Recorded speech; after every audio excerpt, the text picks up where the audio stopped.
Hey Jaynti, Hey Dinesh, how are you? I'm good. I'm good.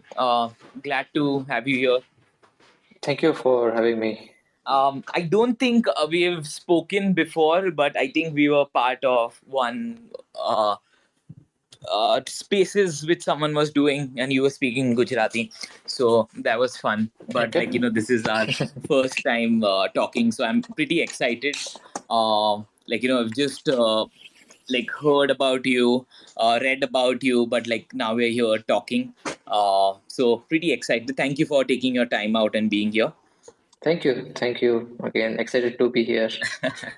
Awesome, awesome. So I'll ask you a question and then I'll tweet about that we are live. So I want to know a little bit about tell me a little bit about yourself, how a little bit about your childhood.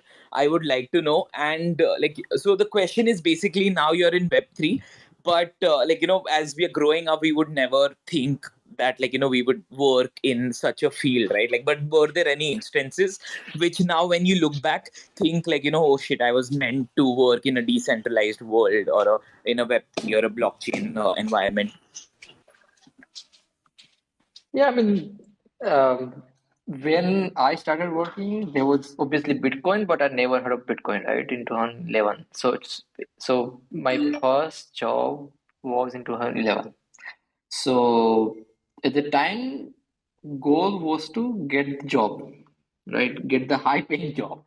And what I got is that 6,000 INR internship at Persistent Systems, right? And few, like, luckily, last month or so, I talked with Anand Deshpande. He was he's a founder of Persistent System. Now he's not a CEO anymore, but he's basically exploring Web3 um, for public goods, basically, right? Like how to use Web3 and help people. So I was talking with him, and it was like very I was excited about that because when I was in persistent system, like talking with a CEO is like a very privileged thing, right? So whenever I used to see, like, we in the team, like when we used to see Anand Deshpande going around the campus, or in the company, like, and someone said hi to him, like people talked about it. Even I talked with Anand today like that, right? So I talked with him, and he said, he was very excited about that, and he was said, okay, I'm very proud that someone from my company started something out of India and became so big, right? So I realized that shit, like, this is crazy, right?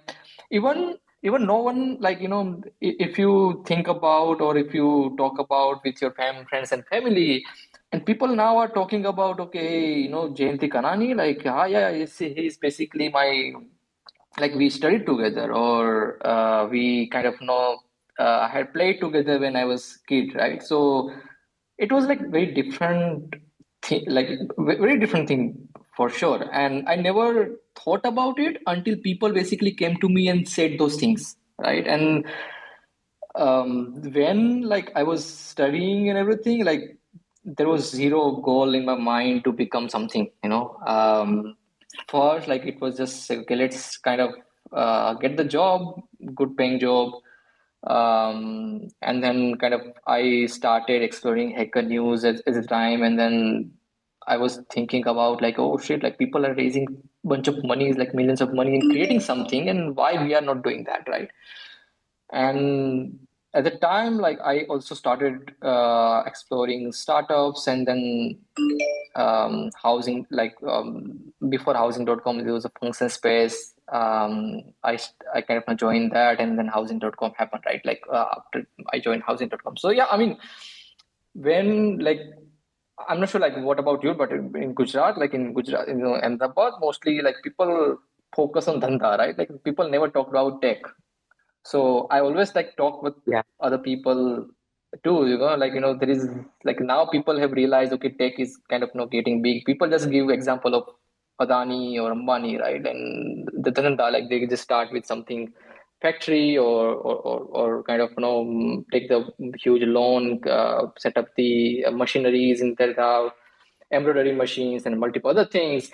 So people now, like people realizing that okay, tech can be like so big and you don't need zero investment. So now like I'm getting a lot of queries and people talk to me, okay, hey, how like we want to also start something like that and all those sort of things. So yeah, I mean now like yeah, I mean things are different. Yeah.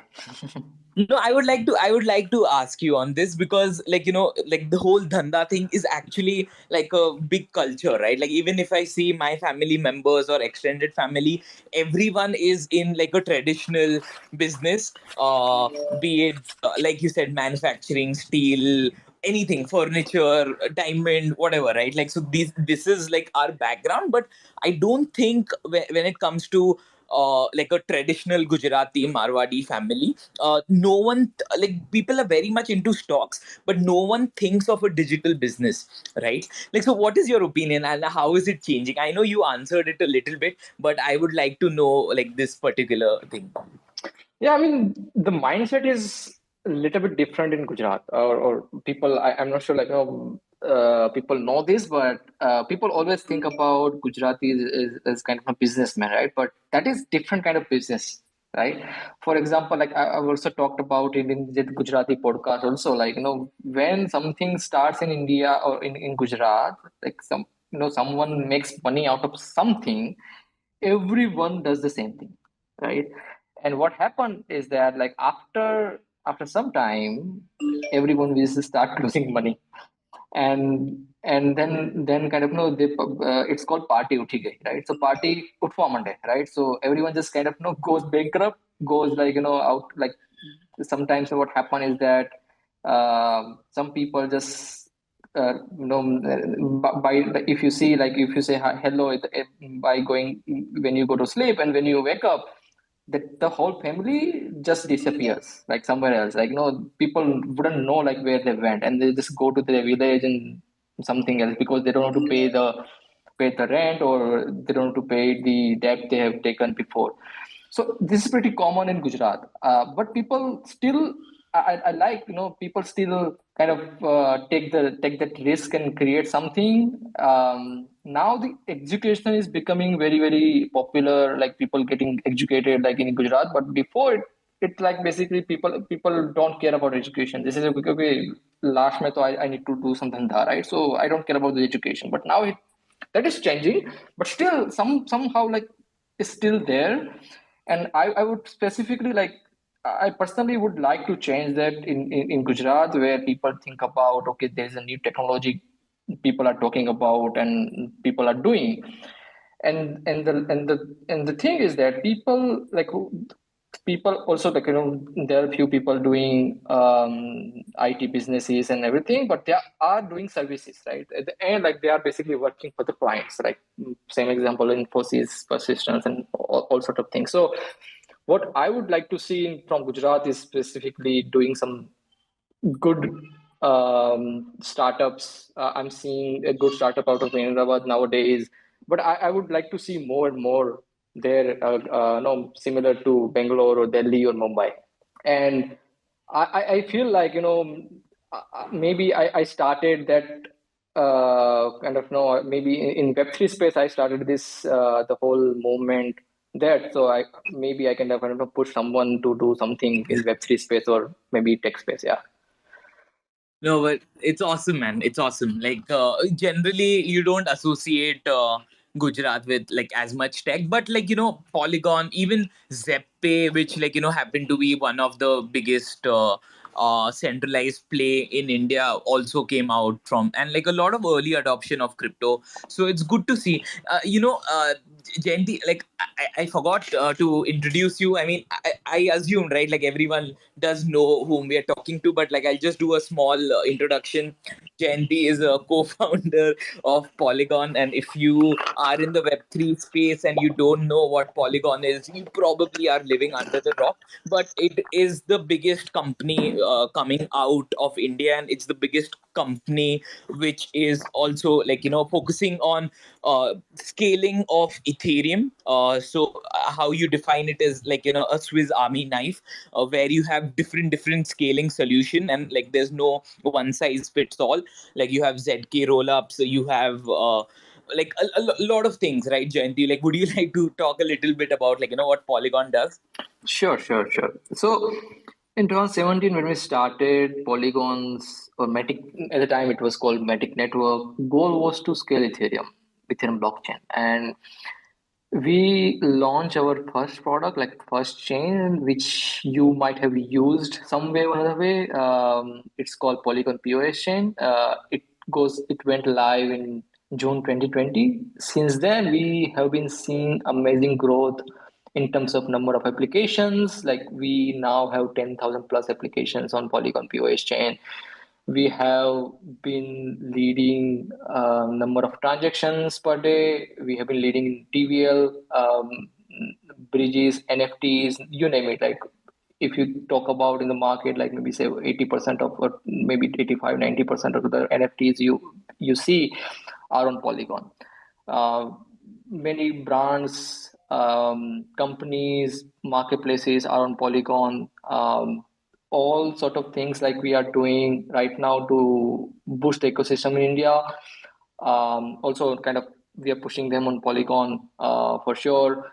And then we realize, okay, guys, like, what, like this is okay, but we want to have like different kind of scaling solutions depending upon the trade-offs people want to make, right?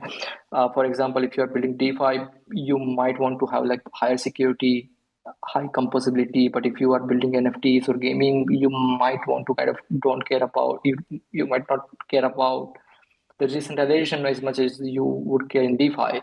And but you need more transactions for your games. So what we are doing right now is that we kind of building multiple solution. For example, ZK rollups, and with ZK rollups we are creating the dataability solution for those rollups, where you can put the data on the different layer, you execute the transactions on the different layer and use the Ethereum as kind of a settlement layer. We have been also kind of working towards app specific chain. It's called Edge, where you can kind of spin up your own chain using that. So for example, if you are building like KYC gated application, or you want to have like simple enterprise solution, you can always create and use that to create your own chain. So in short, like we have been looking at this space and say, okay, hey, what can be done to solve these trade-offs, and how do you do that? Maybe you can create a ZK rollups, or you can create like for a specific thing for some users. So we have been working on those things, and yeah, I mean, we keep doing that. We have like multiple initiatives apart from the scaling solution. For example, Polygon ID, which we roll out like recently, which basically can use to create privacy-based decentralized identity. So if people want to use the KYC based DeFi protocol, you can use that to and do that. So yeah, that sums up what Polygon is. And obviously, like we are no need to, like maybe you guys know, but I just want to clarify that this is basically global product, right? Like there is no permission required to use this chain. Yeah, you don't need permission from anyone, even not from us. You can just go there, even if you are in US, UK, anywhere in the world, you can do that without any problem. So that's us. This podcast was possible because of our sponsors, Brave and Unstoppable Domains. More about them next. Crypto scams are like box of chocolates. You never know which one you're gonna get. Especially if you're using a crypto wallet, which is a browser extension. You run the risk of attacks like phishing scams, account spoofing, data leaks, and theft. The best way to avoid getting attacked is using Brave Wallet.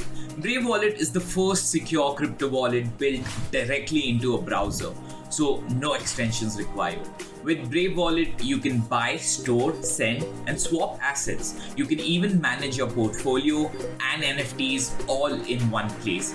Whether you're new to crypto or a seasoned pro, it's time to switch to Brave Wallet. Download Brave at brave.com/web3with and click the wallet icon to get started. You know what's the worst part about crypto? These long and complex wallet addresses. They can get so confusing. I know you hate them too.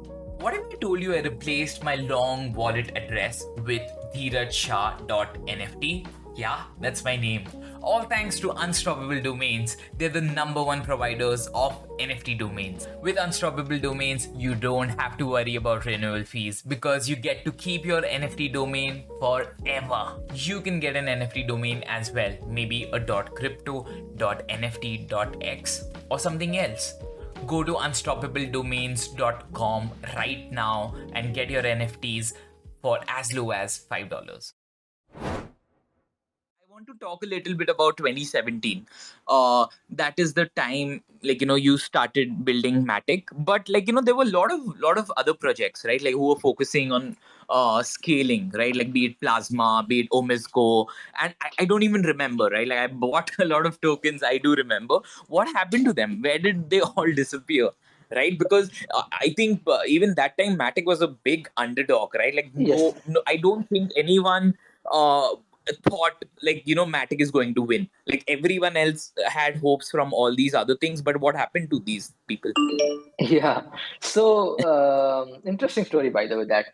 So, what happened is that when we started building a Matic chain, we had one thing in mind, right? We want to make sure it is similar to Ethereum chain, right? So people can just kind of deploy whatever they have deployed for the Ethereum. We just kind of go and deploy on the Matic chain, Polygon chain, and that's it. That was the goal, right? Like people don't have to care about like different trade-offs and everything. We just wanted to make sure people just, if you want to go scale, just go deploy these things, change the RPC, and that's it. Be done with that.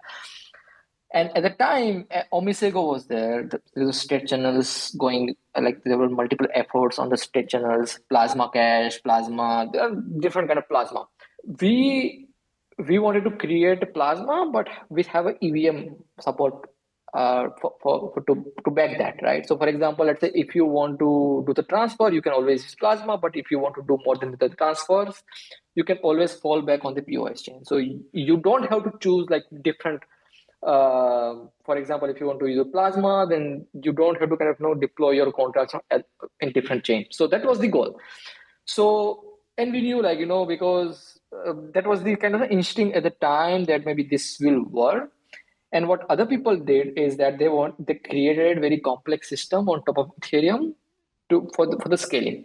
So people were like, for example, let's say if you want to go use Omisego or some state channels or state, it was called the kind of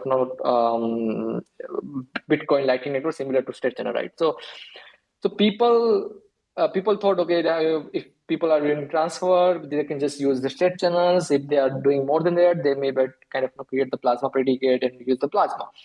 But people don't have like the new developers. Like developer has to understand, like developer have to understand the whole system before they start building on top of those things, right? And it requires a huge efforts. For example, if you want to migrate simple prediction market from Ethereum chain to Plasma or state channels, it would have take it can take like 6 months to 1 year to do that, which is very huge time for crypto, right?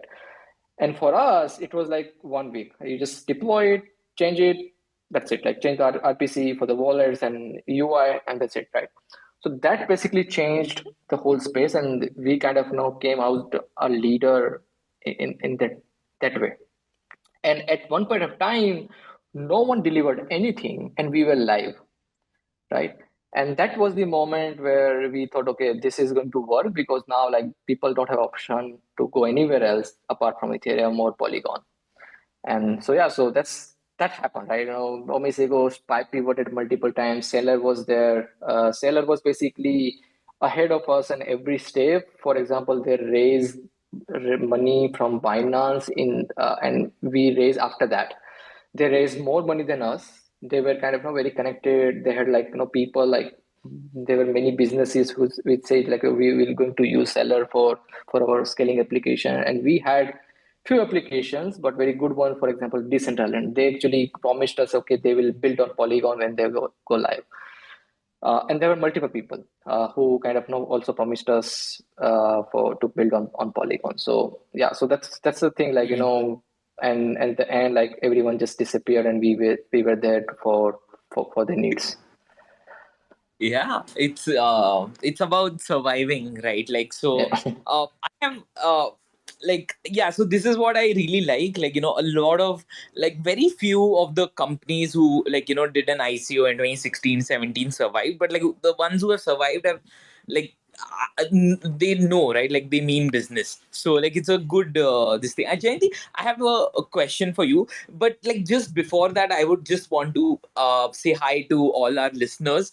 Like, guys, if you can help us out, retweet this spaces, tag me, tag Jayanti, let your friends know that, like, we are doing this, so more and more people can come, join, learn this story, learn a thing or two, and that would be pretty cool. So I have a question, like, I want to hear some stories from, like, your early fundraising days. Any interesting stories you can share, like, how did the VCs behave, what were their opinions, and, like, anything which you are allowed to share.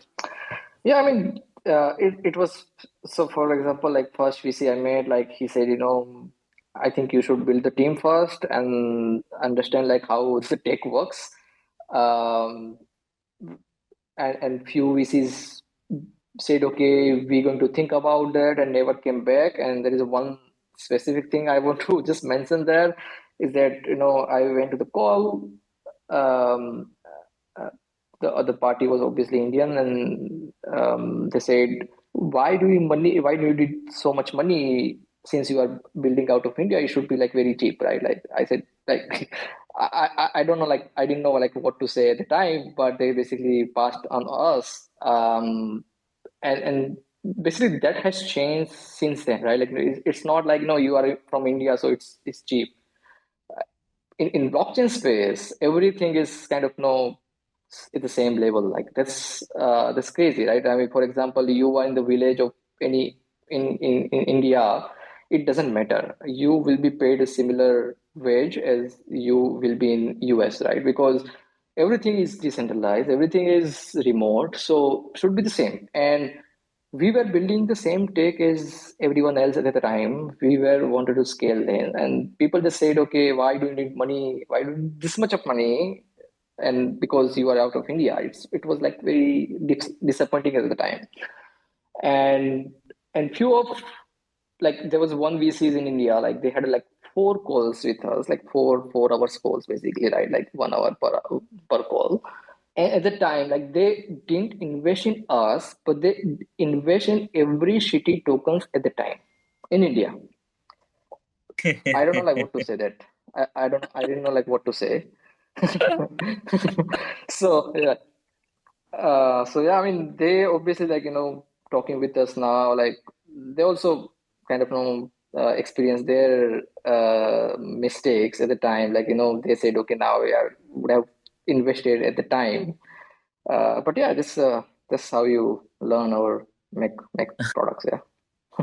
Yeah, and like, I think, I don't know if this story is shared by you, but like, I've heard from Consensus, like, when you went to their table, they were like, your coin is too expensive, right? Like, this is not the valuation we want to invest in.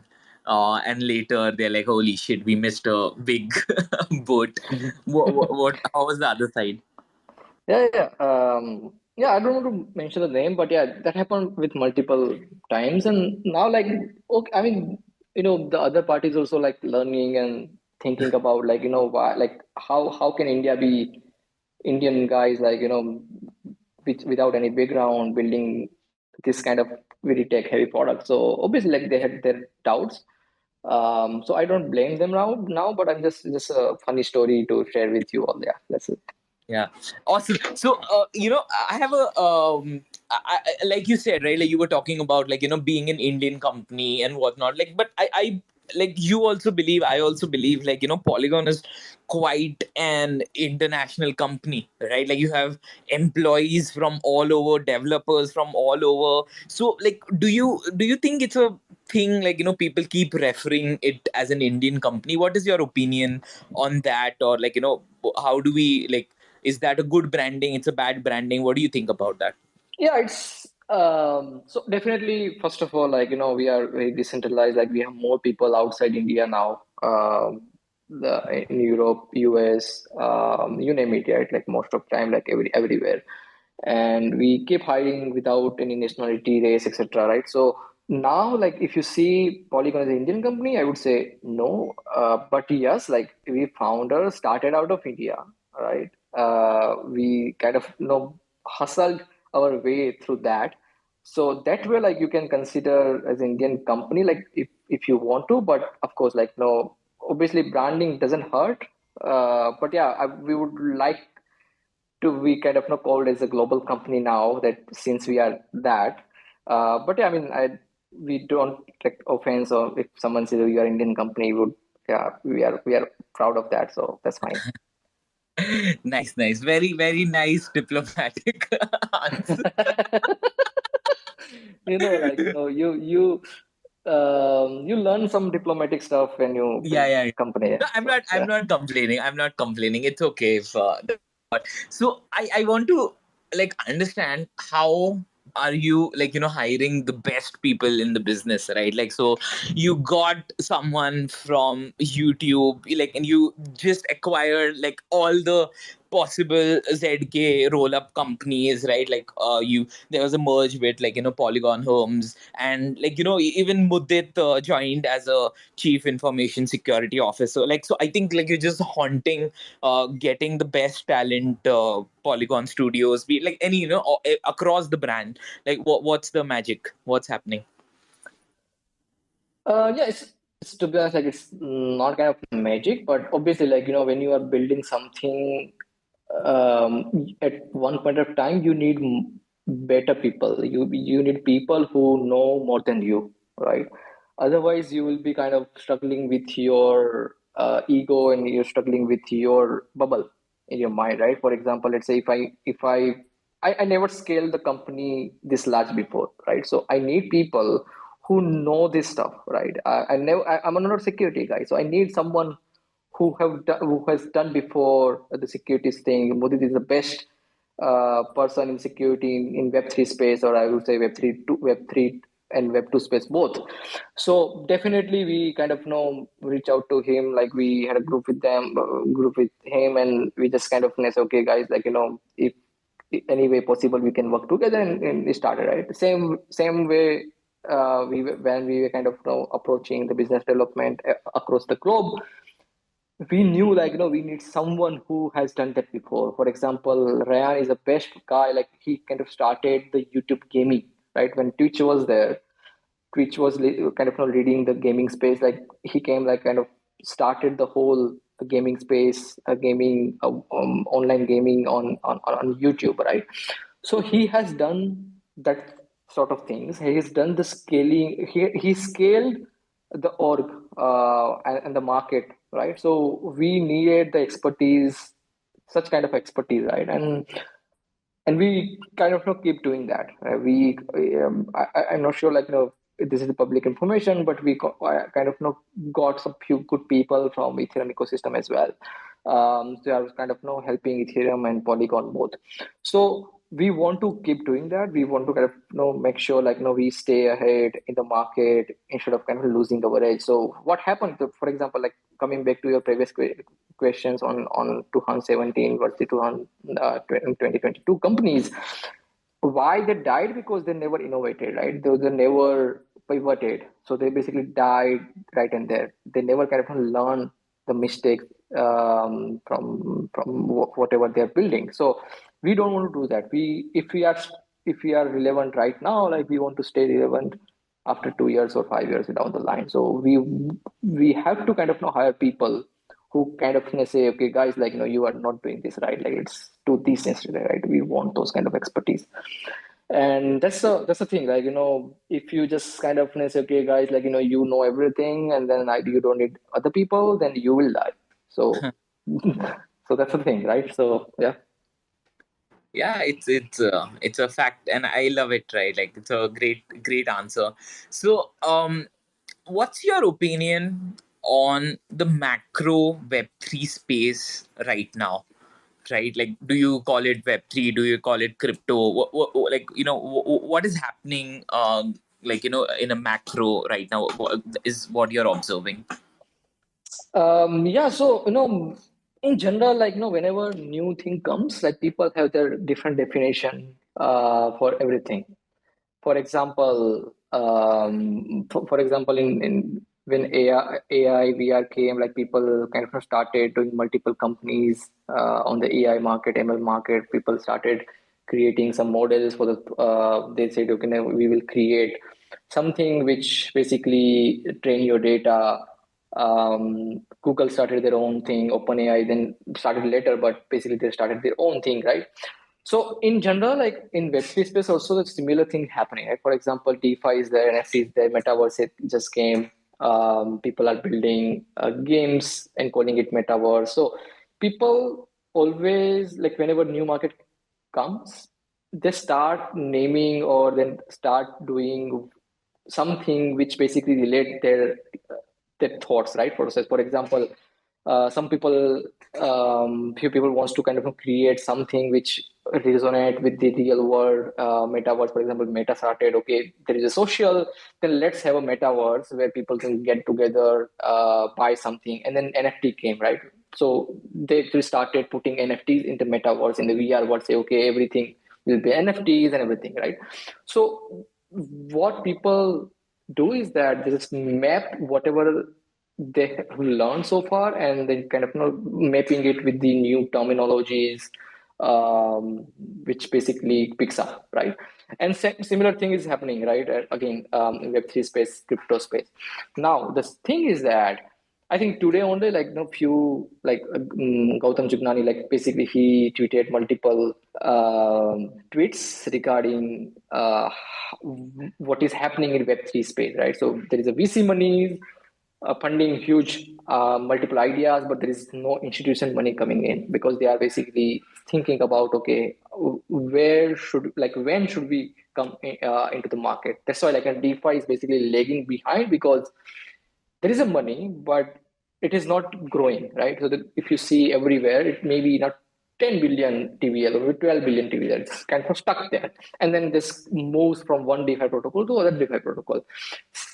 And if you see an NFT space, like in few, like today only tweet, there was a tweet which basically first tweet from Jack got kind of got some very low, like zero point 0.9 ETH or something on the sale, right? So what happened is that now like people are realizing, okay, hey, if NFT is that, like maybe NFT could be used as a different mechanism, or right? It's maybe this is not the right way to use NFTs, or maybe this is the bad way to kind of mark or value particular NFT. So now like they have realized or realizing in the space. So in the like if you see the macro level, like no, the whole space is pretty new again. People are thinking about, people are learning every day. Okay, what could be the usage of Web3 crypto? What could be what can be done? What could be the mistake? Or maybe this is not the right time to create a DAO. Maybe now in the future, like maybe after 2 years, we can create a DAO and with better terminology or better better intention, right? Now, like few days back, like everyone was creating the DAO, which is not like right way to use that. So yeah, I mean, it's very generic. Like it's up to people, like how people see it as a macro level, and they will learn. People will lose money. People will learn. But I think this is necessary to evolve as an ecosystem as a whole. Yeah. Awesome. That's a good answer. I tagged the Gautam Chugnani's tweet also, which Jaynti was mentioning. So you guys can check it out. And again, just requesting, if you like what you're doing, go retweet, tag us, and let us know. So so tell me something, Jaynti. Like like Ethereum itself is scaling, right? Like there is a merge coming, and there are a lot of EIB proposals just to make Ethereum better, right? Like, so why is there still a need for a scaling solution in your mind? Yeah, so particularly Ethereum, if you see the roadmap for it 2.0 from 2016 to here, it has changed a lot. Before they were creating the sharding. Now that they have ended up with doing is that let's say have a proof of stake, do the merge, and then we will think about the data availability on the blockchain on the 2.0, and people will create the execution layer on top of that. So in a way, they are basically encouraging the scaling solutions, right? They are saying, okay, there will be L2s, even if Ethereum 2.0, if you implement it 2.0 right now with sharding and everything, it won't have as scalable no space for the block as you might imagine. Right? So they will need in any case people to solve the scalability problems on top of it 2.0 or 2.1. So they basically knew about that. Vitalik also said multiple times that now like we might have some few EIPs in it 2.0, which basically allows people to dump like more and more transactions as a data, but execution will happen on L2s. So again, like it 2.0 will basically benefit the ecosystem and specifically L2s, and it won't compete directly with the L2s. Awesome. That's a great answer, right? Like this is something I think like someone who's new generally gets confused with. So like we can have a good sound bite of this take. So JD, like so you guys are going green. There's a huge initiative of carbon offset, which is called Green. Polygon Right. Green. Yeah. So can you tell us a little bit about that? Yeah, so so I'll tell you like how like we end up doing that, right? So what happened is that like whenever we talk about blockchain in general, like when we talk about the crypto Web3 to anyone outside crypto Web3, people always think about okay, this NFT I'm minting is a cost of huge electricity burned by Bitcoin or crypto, right? Mining happening somewhere in the back end, my browser, and all sort of things. So people have that concept in mind that okay, whatever I'm doing in crypto is bad due to that, right? Because the environment or everything, right? So whenever we kind of we were talking about in the Web2 companies or anyone in the market, like we got the same reaction from them. And we realized that people don't know about proof of stake, or people don't know like how energy efficient the new blockchains are. And whatever we do and whatever we tell them, it won't suffice. So we have to kind of initiative. We have to start kind of initiative, which basically also attract more people to do the same. And that's where this green manifesto came, right? And with that, and by the way, like interesting thing is that a few months back, there is a project called KlimaDAO, which basically kind of does these carbon credits on blockchain on Polygon, and we kind of partnership with them and initiated this whole green manifesto where we are kind of pledging $20 million to people, saying, okay, guys, like whatever we do as a part of the Polygon, we will always take care of the carbon credits and carbon neutral or carbon negative thing, because we want to kind of make sure of whatever we build in the future also, like Polygon, for example, Polygon POS or with the ZK rollups, we will reduce the energy. We will kind of have a energy efficient products going forward, right? And that's what we want to do, and that's what we want to encourage. That's why like we are doing this manifesto. We are talking with we are working with KlimaDAO.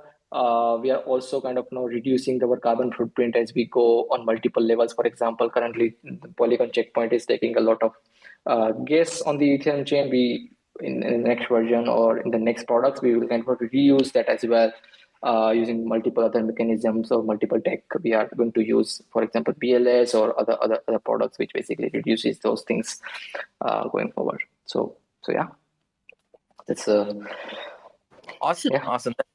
That's a great answer. So I have one question, and then we can start taking some questions from people. You guys can start requesting. Tell me something about Polygon Studios. What's the vision? What are you guys doing? So for people who don't know, it's a media plus NFT wing, NFT gaming metaverse wing of Polygon. So yeah, you want to share some knowledge about that? Sure. So, Polygon Studio, the goal of Polygon Studio is to promote or develop more NFT slash gaming solutions for people, right? And when I say develop, it means that we either fund them, we will help them to integrate Polygon, or we kind of provide a grant or advise them to do that. And you can consider it as the NFT slash gaming arm of Polygon, where we use kind of Polygon Studio team basically goes out there, talk with Web2 companies, Web3 companies, and talk with them, advise them to how to build, for example, NFT gaming if they want to build those things, or invest in those companies who are kind of building something in NFT space on Polygon. So you keep if you're confused about that, we just kind of call it our is NFT arm or business development arm for the Polygon for the NFT gaming. It's basically because the space of gaming is so big that we don't want to kind of merge that with the initial internal initiative. So we kind of created the whole new branch out of Polygon, and it's easy to kind of manage it. It's easy to kind of work with them because it's small compared to Polygon. So you kind of have some flexibility there in terms of investment, advisory, all sort of things. So yeah, that's the Polygon Studio. Awesome. Thank you for sharing that. Also, tell us about your investment arm. You have started that as well, or it has already existed. But I just saw Shreyansh leading it, and that's quite awesome. What are you looking towards? What kind of companies are you guys going to be investing in? What kind of projects excites you? Yeah, so our goal is to kind of invest. So for example, Polygon Ventures is basically a simple ecosystem investment arm of Polygon, right? So before we started investing, we were doing grants. So whenever we in June 2020 when we launched Polygon POS, just after that we kind of started giving grants to people, right? Developers, if you're a small team, if you want to build something in Polygon, 10K, 5K, 25K, and started doing that. And then as we grew big, we also started investing in the project, right? Because for example, for the grants we can be limited by the amount. For example, we cannot give 50K, 100K, 200K, 500K directly as a grant. So we started doing investments, right? First we started with a small money, but now we are doing 200K, 250K, those kind of checks now, and those is directly from our treasury. It's not LP money, or we never raise money for that. So we had to be very careful where we put our money from the Polygon Ventures, right? Because it's our treasury money. So, but we are kind of supporting who are kind of we think simple as as a VCs, you see, okay, which projects could kind of give us a huge impact on Polygon. We try to do that and kind of invest in those companies through that Polygon venture, right? And I think Shreyansh and multiple other people like Sachi and Ashima leading those things. And yeah, and as a committee, we have internal committees basically take the decisions where to invest. We have some advisors on the same where they can say, okay, guys, this could be the biggest thing. Maybe doing different thing than what you would imagine. We also kind of try to take those bets through that Polygon Ventures. Awesome. Thank you for sharing that. So we will start with questions, but guys, please limit your questions to one question, and please try to be as crisp as possible, so we can answer more. We'll go with Raj, and I request you guys to put your hands up so I don't miss out on you guys. Thanks. Jaynti, great to see your journey and sort of how you guys are executing. Really impressive. My question is, over the next sort of 12 to 18 months, do you see Polygon making similar sort of acquisition or merger with in an area like it did with Hermes? I mean, is there anything that you think is lacking or upcoming that you currently lack or are looking to get into? Thank you. I think we are it's not like we have some target to do acquisition. It really depends. So currently we don't have that needs of doing that. We have kind of enough firepower, enough people to deliver what we think we can, and in next year or so.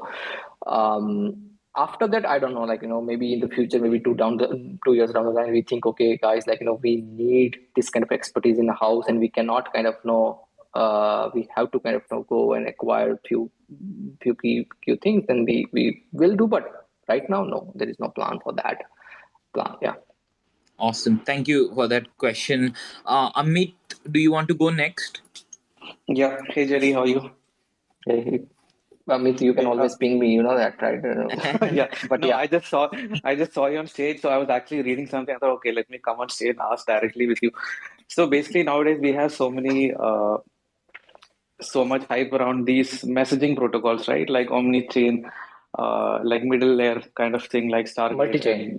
Multichain, like layer 0, which is like messaging, right? So like in Polygon's case, you guys are doing so many ZK rollup solutions like Stark-based, Plonky, and all of those things. So, like if let's say an app gets deployed on like one of your ZK rollup solutions, so is there like you guys have a plan like that omni-chair messaging layer in the middle, or like how are you guys thinking about? Because now so many projects are like shooting up in the last couple of months with all these messaging kind of narrative where they feel that okay, all these chains needs to be connected via some messaging layer rather than like a bridge. So like what are your plans? Like what are you guys thinking around this?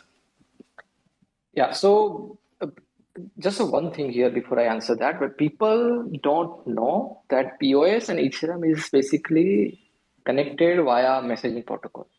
And whenever you move your assets from Ethereum chain to Polygon chain using the inbuilt bridge, it's basically data transfer, right? It's not just asset transfer or token transfer. You can transfer any data, arbitrary data between those two things. And it's very hard to build. Okay. Yeah. So and it require it depends. For example, if you want to have a inbuilt security for that, you need to have inbuilt protocol for that.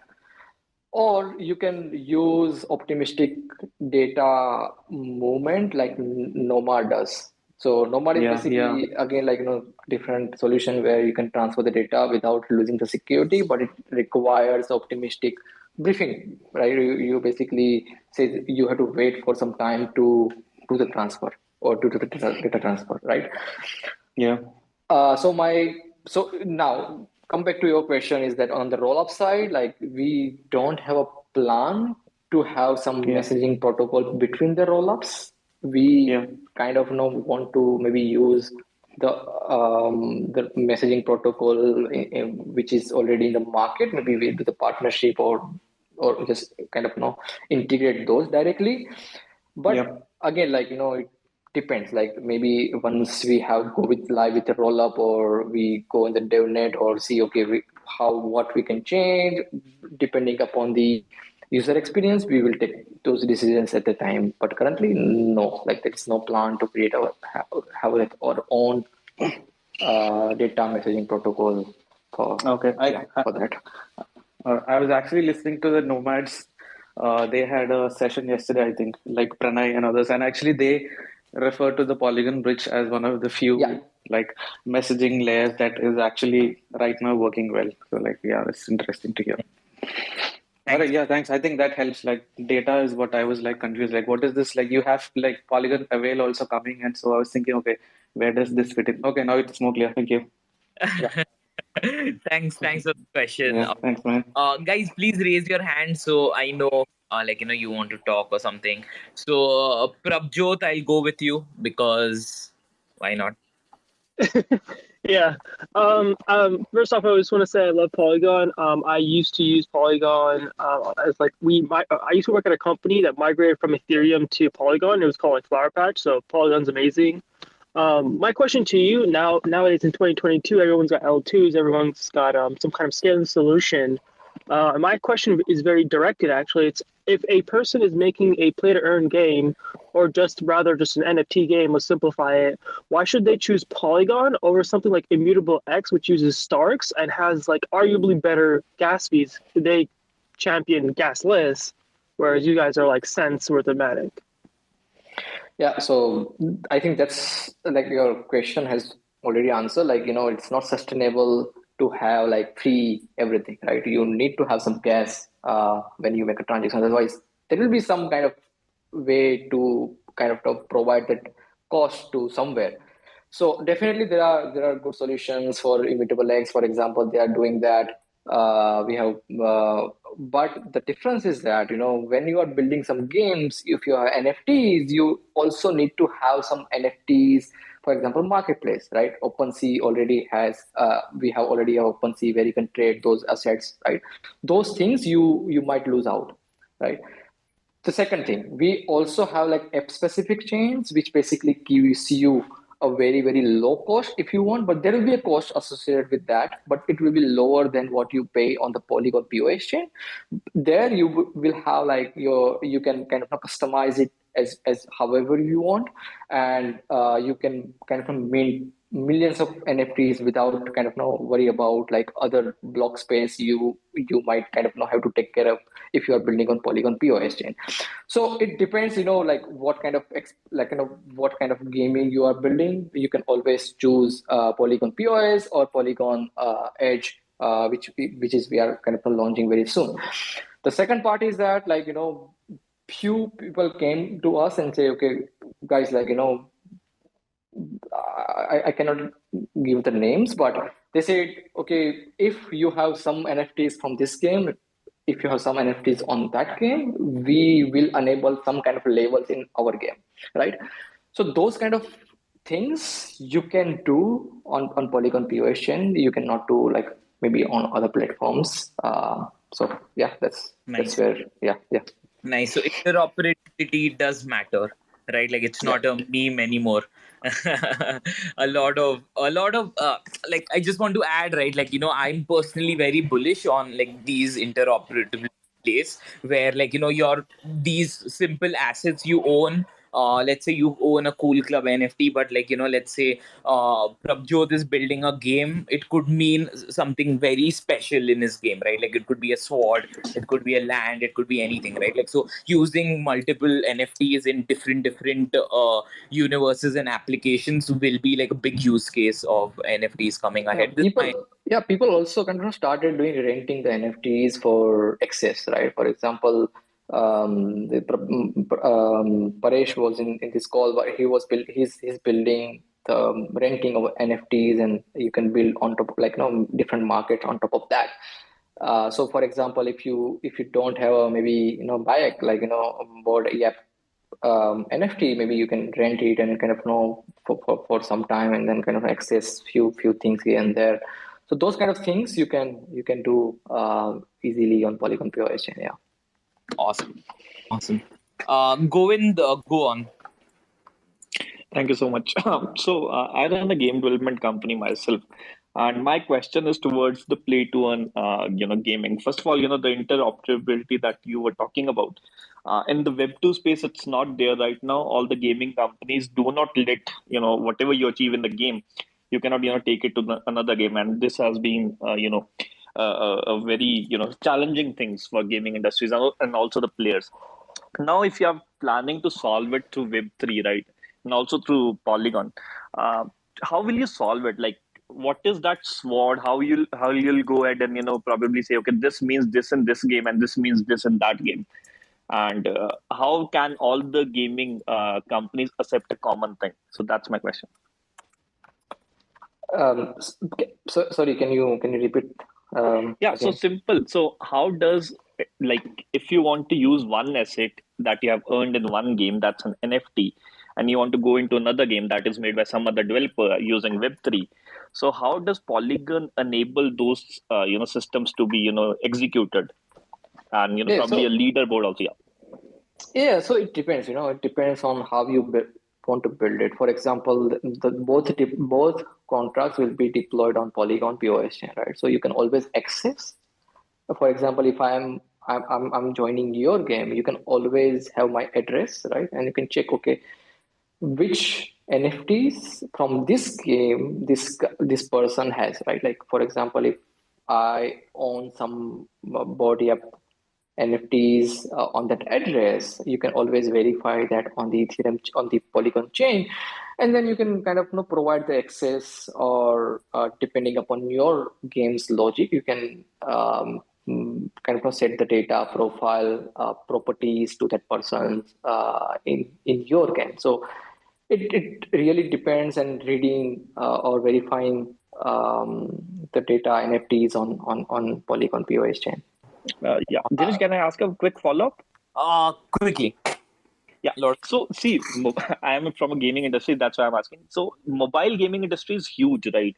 And you see a lot of people playing games on mobile right now. How does Polygon, go ahead and probably tackle Apples and Googles of the world and say, okay, that we are going to launch a Web3 game and can be accessed through a mobile phone? We are doing it. I don't want to like let Alpha. talk more about that. Yeah, I don't want to leak that. But we are talking like many game providers, many gaming industries, like very good studios out there, and talking with them and how to do that. I mean, you have to wait for that. Very cool.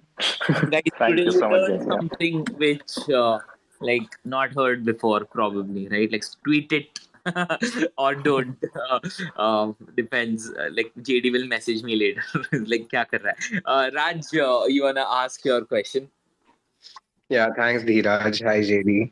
JD, I just had a quick question about when you are starting something in Web3, you're dealing with a lot of unknown unknowns because you don't really know a lot of things, and you're learning as you go. So how do you evaluate an idea from in the Web3 context, right? Like how do you know that something that you're building will work? There is, I think it's same for every startup, right? Like it's Web2 or Web3. Like if you're building something, you will never know if this works or not. It's like it's basically any startup, right? So there is no specific rule for Web3, but definitely I want to like point out that sometimes people just ride the hype game, right? For example, I've seen like literally 5 to 10 similar ideas in 2 weeks, few days back, right? Like people just came to me and say we are building this, and in same 2 weeks, 2 weeks time span, like I've seen like similar 5 to 10 ideas. Don't do that, right? Just make sure like Yeah. you really want to do that, then do that. Like it's just not like okay, everyone is doing that, let me do that as well, because I just change something and build that. Mhm. uh it So if I may, Yeah. sorry, but if I may just flip the question a little, like how do you evaluate an idea that's like pitched to you, or when you're listening to somebody who's like telling you what they're building, how do you evaluate it? Okay, so for me, the things have changed, right? For example, if I'm building something without resources, because if for me, like if I'm building an idea, I have different checklists in my mind than you guys. Like for example, if you are building something, think about what happens if you are building, for example, an NFT space. What will happen if NFT market will won't be as hyped as it is right now. What happen if DAO won't work? If you are building DAO tools, then you will have to think about, okay, what happens if DAO won't work? Or maybe DAO won't look the same as you are seeing right now. I think you might get some idea there. For example, people came to me and asking about the DAO tooling, everything, but actually the problem is that DAO itself is very new, right? So it's very hard if you are building some DAO tooling on top of that. If you are going to build that, you want to make sure you need to kind of go and see what problems DAO are facing. DAO tooling is not a problem; it's a problem of people anticipating or participating in the DAO itself. That's a problem. It's a people's problem, not a tech problem. So you need to think on those areas. But yeah, I mean, it depends. It depends on the case by case basis. People are No, thank building you so much. tools, then there are people participating. And Raj, I'll cut you off for one question per person, like I said, right? So let's not because let's give other people time. Yeah, sure. I was Go just saying thank you. That's it. Thank you. Rishik, go on. Hey, thanks a lot. Jaynti, man, like I could relate to your story when you started off saying that when you were in Persistent and when a founder or a CEO used to roam around and how you used to feel when, when they ask certain questions and what kind of a nervousness level we go into. And today is somewhat kind of a day where I feel the same for you because yeah. But I just have one question. Like, see, since we all are very new to Web3, I would say not new right now. Like people like you, Dheeraj, have been into this space for like a decade now. But I just wanted to ask, like, this space is still new. I would say this space is still early. So while hiring people, what kind of skills do you look for? Do you look for Web2 skills? Do you guys look for Web3 skills, or like what is your motto or what is your goal to get from people when you are hiring? Yeah, that's my question. Now, like for the Polygon, I would say things have changed a lot, right? Now, like we are getting people who understand Web3 very well, so we can hire them, right? So, for before it was not the case. Like when we were small, like we had to kind of hunt down people in Web3 space, or we have to kind of find out like who are the Web2 people are interested in Web3, and then let's get them before they go into Web3, right? So now like we are kind of looking after, obviously like we obviously don't want to kind of just blindly follow the Web3 talent. We also go with the Web2, but we want people who are very interested in jumping in Web3 first of all, right? We don't want to kind of convince a candidate that, okay, guys, like, you are good in Web2, let's move you into Web3. We don't want to do that. We want people who are kind of exploring Web3 actively and doing something there. And then, because it's easy for Polygon, so don't follow that example. If you are building there, it's up to you, like how you want to attract talent.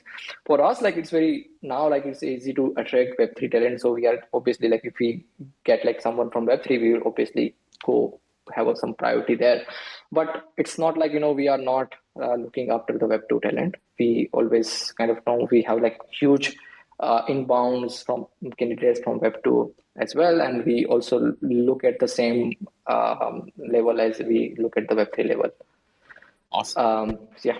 Yep. Thanks a lot, Jaynti. Thanks a lot, Dheeraj, for hosting this, man. Quickly, we'll do Ayush.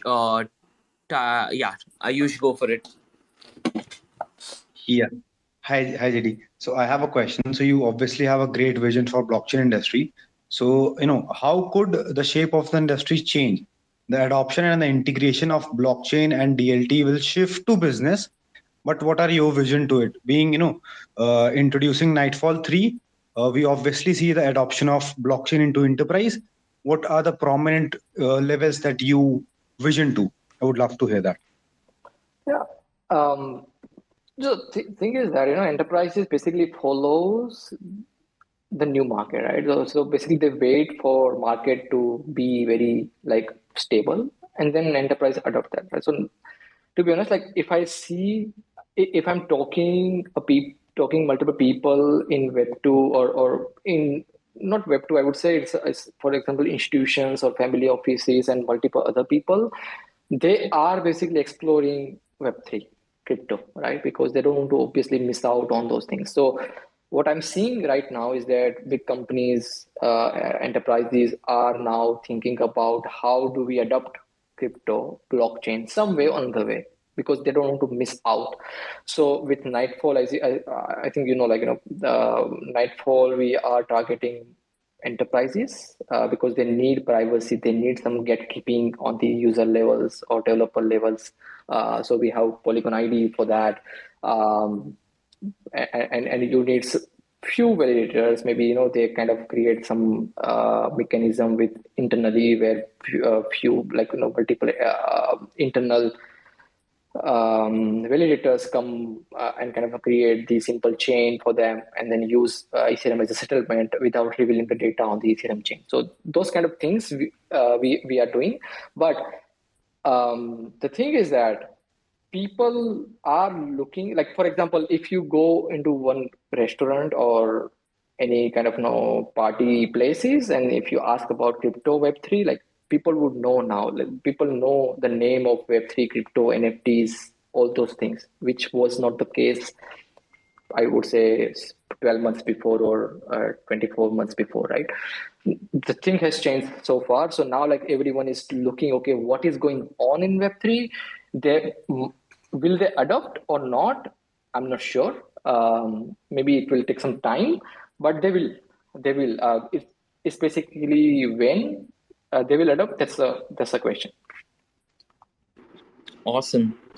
Thanks for that answer. I hope, JD, you have like 5 more minutes so we can take this question and then close it. If not, let me know. Sure. Okay. I have 5 minutes. Yeah. Awesome. Today, go for it quickly. Yeah. Hey guys, my name is Aditya Tade, and first of all, I would like to thank Dheeraj. You post amazing content, and thank you for hosting the spaces, and thank you for now allowing me the opportunity to ask question to JD. And coming to JD, man, what a story, what a journey! Polygon's definitely left a big mark on this world, and there's so much more to come. So I quickly wanted to, ask you that there's a lot of like L1s that we're seeing coming up in this space. Everyone has their own cryptonomics, everyone has their own technology, everyone has their own scaling solutions at layer one. Do you think that the future of blockchains is multi-chain? If so, how do you think Polygon can help dApp developers build a multi-chain app? Thank you. Yes. Hello? Yeah, we can hear you. We can hear you. Yeah, okay. Definitely multi-chain. Since we are building multi-chain, so obviously, like, I'm biased there. I think it is now very, very clear that it will be multi-chain. There won't be like one chain will be in all the things, because everyone will have that different idea or different trade-offs for application, right? For example, I already mentioned, like, some people might need more security, some will need more kind of privacy, some will need more decentralization. So it depends on like use cases. That's why, like, as a Polygon, we have multiple solutions. For example, we have Polygon POS chain, we have like app specific chains coming over. We will have ZK rollups where it will adapt the security of the Ethereum directly. So we will help everyone to choose or build on their choice of, like, depending upon their choice. We will support them, we will fund them if required, we will provide the grant for them. So we will create the ecosystem such a way that people will have like multiple options to choose from. They will just go deploy their things and without worry about anything, any other thing, right?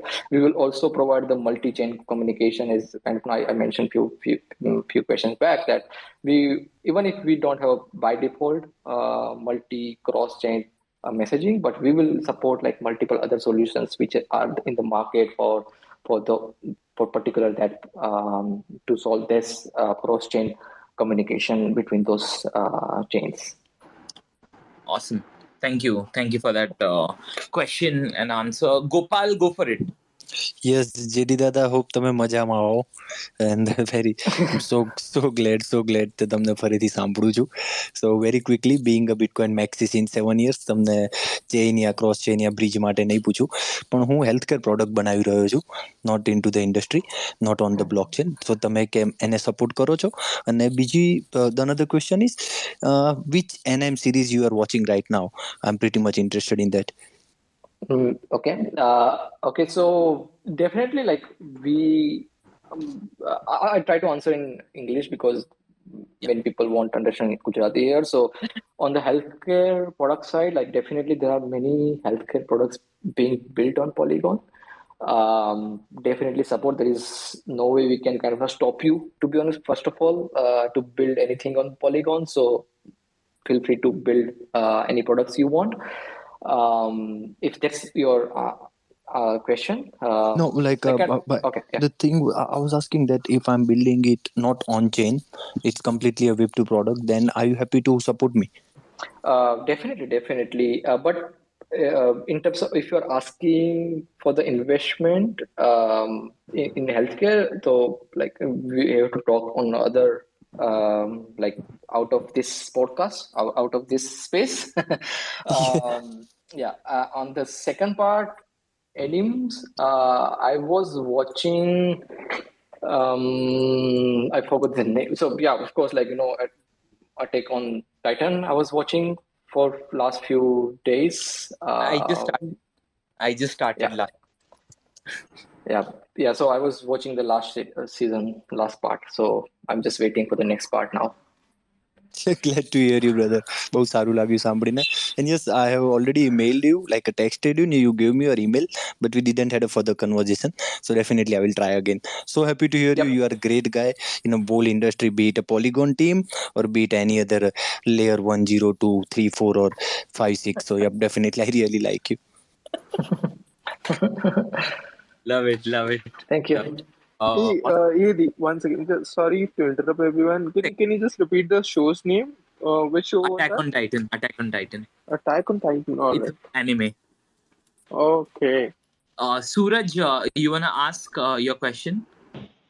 Yeah, thank you so much. I don't want to repeat all the appreciations. I follow the same sentiments. Now that like for example, for storage, I cannot hear you properly. Maybe. Can you hear me now? To repeat the question. Yeah, this is better. Can you ask the question? Yeah, so what I'm trying to say is, still Web3 projects are using Web2 solutions for centralized storage, for example. When in the future, when storage is becoming an interoperability, when you are moving assets from one game to another game, will be a part of the blockchain provider itself, like Polygon, or it will have to like because for user experience point of view, when they are paying for the gas fee, if it is transaction is happening. Suraj, you're breaking up quite a lot, but feel free to DM me your question. I think I will try to ask your question. At least the first part is basically the question is. I understood. Like the question is regarding the data storage. So no, like I feel like I know that people are not storing the data on the blockchain because it's costly there. People are storing the data in decentralized storage, for example, RV, Arcana, IPFS, all sort of things. So Filecoin.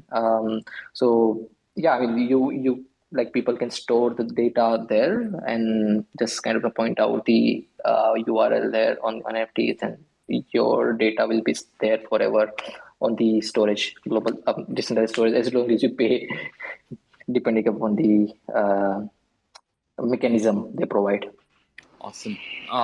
Desi Hodl, you wanna ask your question? Yeah, thanks, Dheeraj. You're one of the best Twitter Spaces hosts I've come across. So thanks for all the good work and hard work. JD, actually, Aditya Tade already asked a similar question. I was going to ask about the Polygon Fund for people that are building on Polygon. In your experience, how often do you guys end up investing in new projects that are building on Polygon? And is there like a specific person point of contact that I can get in touch with? Yes. So it very depends. Like it's not frequency based. It's basically depending upon the projects. But yes, we you can reach out to Shreyans from our team. You can DM him or Ashima and Sachi. You can ping any of them, and I think that should work. Awesome. Thank you. Awesome. Thank you for your questions, guys. We'll wrap it up. Let's not take much of JD's time. I think we answered a lot of questions than intended. So I just want to thank everyone who's come here: Amit, Raj, Ritik, Prabjot, Gopal, Desi, or Layush, Suraj, Kashif, hi, Govind, Sandeep, Evil. A lot of you guys, Myth of Sisyphus. Just want to say hi. You've been listening for a very long time, and you guys always show up. That's what keeps us going.